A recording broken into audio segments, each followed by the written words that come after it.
오늘 제가 들려드릴 이야기는요, 26살 김서연 씨 이야기로 시작해볼까 합니다. 정말 모두가 부러워하는 그런 직장에 들어갔는데, 글쎄요, 그 꿈의 직장이 얼마 안 가서 번아웃과의 아주 치열한 전쟁터가 되어버렸다고 해요. 자, 그런데 이게 그냥 서연 씨 개인의 운이 나빴던 걸까요? 오늘 우리가 좀 깊게 들여다볼 자료를 보면요, 이게 종종 아주 의도적으로 그리고 체계적으로 설계된 시스템의 결과물일 수 있다는 점을 지적하고 있어요. 자, 그럼 서연 씨가 어떤 과정을 겪었는지 한번 같이 따라가 볼까요? 모두의 부러움을 사며 최고의 IT 컨설팅 회사에 첫 발을 내디뎠던 바로 그 열정 넘치던 첫날로 돌아가 보겠습니다. 이 타임라인을 보시면 서연 씨의 상황이 어떻게 점차 나빠졌는지가 정말 한눈에 들어오죠. 처음에는 이건 프로젝트를 위해서야 라며 시작했던 야근이 불과 4개월 만에 팀의 에이스라는 칭찬과 함께 너무나 당연한 일이 되어버린 거예요. 그러니까 칭찬 같은 긍정적인 피드백이 오히려 더 많은 노동을 요구하는 그런 수단이 돼버린 거죠. 이때부터 기회와 착취의 경계가 슬슬 무너지기 시작한 겁니다. 주변 친구들은 벌써 눈치챈 거죠. 너 너무 피곤해 보여. 그런데 서연 씨는 뭐라고 답했냐면, 아니야, 나 성장하고 있는 거야. 이 정도는 당연하지. 이렇게 대답했다는 거예요. 정말 많은 직장인들이, 특히 막 열정 넘치는 분들이 빠지기 쉬운 그런 함정이죠. 이 소진되는 느낌을 성장의 대가라고 합리화하는 거예요. 자, 그럼 다음으로 넘어가서 이렇게 계속되는 압박이 결국 몸과 마음에 어떤 신호를 보냈는지 그 부인할 수 없는 경고음들을 한번 자세히 살펴보겠습니다.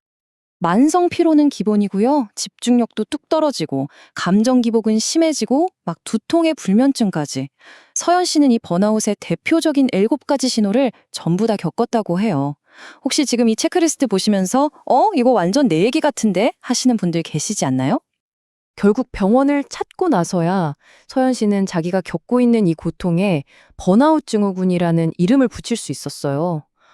이건 내가 나약해서 내 의지가 부족해서가 아니구나. 이건 의학적으로 진단이 내려지는 상태구나 하고 깨달은 거죠. 이 표를 한번 보세요. 변화가 정말 극적이지 않나요? 입사 초기랑 10개월 차를 비교한 건데 수면 시간은 거의 반토막이 났고요. 커피 한 잔으로 시작했던 하루가 이제는 커피 5잔에 에너지 드링크까지 마셔야 버틸 수 있게 된 거예요. 활발했던 사회생활은 뭐 말할 것도 없고요. 이게 불과 10개월 만에 벌어진 일이라는 게 정말 놀랍죠. 자, 그러니까 여기서 진짜 중요한 포인트가 나옵니다. 서연 씨의 번아웃은 그냥 어쩌다 생긴 일이 아니었다는 거예요. 그녀는 자신을 이렇게 소진시킨 회사의 아주 구체적인 방식, 일종의 전략 같은 것들을 파악하기 시작합니다. 서연 씨가 1년 동안 자기가 얼마나 일했는지 평균 근무 시간을 한번 계산해 봤대요. 근데 결과 보고 정말 충격을 받은 거죠. 주 평균 65시간. 법정 근로시간이 주 40시간이니까 무려 25시간을 매주 더 일하고 있었던 거예요. 그런데 더 기가 막힌 건 관리자는 이걸 문제라고 생각하기는커녕 너무나 당연하게 여겼다는 점입니다.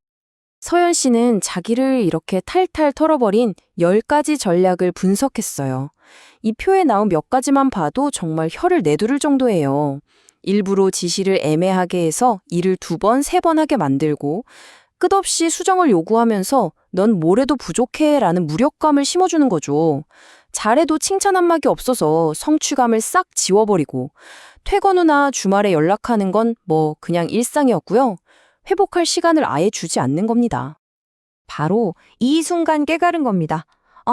이건 사고가 아니었어. 이건 시스템이었구나. 그럼 나는 이 시스템 안에서 어떻게든 살아남아야겠다. 이 생각의 전환이 정말 중요했어요. 모든 게 내 탓이라고 자책하던 것에서 벗어나서 자기가 갇혀있는 이 잘못된 시스템 자체를 분석하기 시작한 거죠. 그렇다고 서연 씨가 바로 사표를 던진 건 아니었어요. 대신에 이 상황에 맞서 싸우고 내 삶의 통제권을 다시 찾아오기 위한 아주 구체적인 전략들을 세우기 시작했습니다. 자, 첫 번째 단계는 바로 4시간 되찾기였습니다. 지시가 애매하면 명확해질 때까지 계속 질문했고요. 말도 안 되는 마감일은 조정을 요구했죠. 그리고 가장 중요했던 것, 근무 시간이 끝나면 업무 연락에 절대 답하지 않으면서 자기 시간을 철저하게 지켜냈습니다. 이런 노력 덕분에 주 65시간이던 근무 시간을 50시간까지 줄이는 데 성공했어요. 이건 정말 대단한 변화죠. 두 번째 단계는 나 자신 되찾기였어요. 계속되는 부정적인 피드백 속에서도 자기가 잘했던 일, 작은 성공들을 꼼꼼히 기록하면서 자존감을 지켜나갔고요. 잠자는 거, 운동하는 거, 밥 챙겨 먹는 걸 최우선 순위로 뒀습니다. 일부러 친구들이랑 가족들하고 약속을 잡아서 사회적으로 고립되지 않으려고 노력했고요. 그리고 언제든 여길 떠날 수 있다는 선택지를 손에 쥐고 있기 위해서 탈출 준비도 시작했습니다. 이렇게 생존 전략을 쓰면서 6개월을 버텼습니다. 그러자 서연 씨 앞에 훨씬 더 근본적이고 큰 질문이 나타나게 돼요. 이걸 깨달은 거예요. 내가 지금 쓰는 전략들이 이 직장을 견딜만하게는 만들어줬지만 이건 그저 생존일 뿐 성장은 아니라는 걸요. 계속 방어만 하면서 버티는 삶과 애초에 그런 방어가 필요 없는 건강한 환경에서 일하는 삶은 완전히 다른 거잖아요. 그래서 결국 입사 2년 만에 서연 씨는 떠나기로 결정합니다. 그녀가 새로 옮긴 회사의 철학은 이거였어요. 우리는 사람을 소진시키지 않습니다. 건강하게 일하는 것이 좋은 일이라고 믿습니다. 주 40시간 근무가 꿈 같은 이야기가 아니라 너무나 당연한 현실인 그런 곳으로요. 서연 씨가 이 경험을 온라인에 공유했는데 수백 명의 사람들이 내 이야기인 줄 알았다며 깊이 공감했다고 해요. 회사가 바뀌지 않는다면 결국 내가 변해야 한다는 것. 그리고 우리의 목표는 생존이 아니라 건강이라는 것. 이 메시지가 정말 많은 사람들의 마음을 울린 거죠. 자기 자신을 선택하는 게 얼마나 중요한지 보여준 겁니다. 결국 서연 씨의 이야기는 우리 모두에게 아주 강력한 질문 하나를 던집니다. 우리의 진짜 목표는 이 망가진 시스템 안에서 어떻게든 더 잘 살아남는 기술을 익히는 걸까요?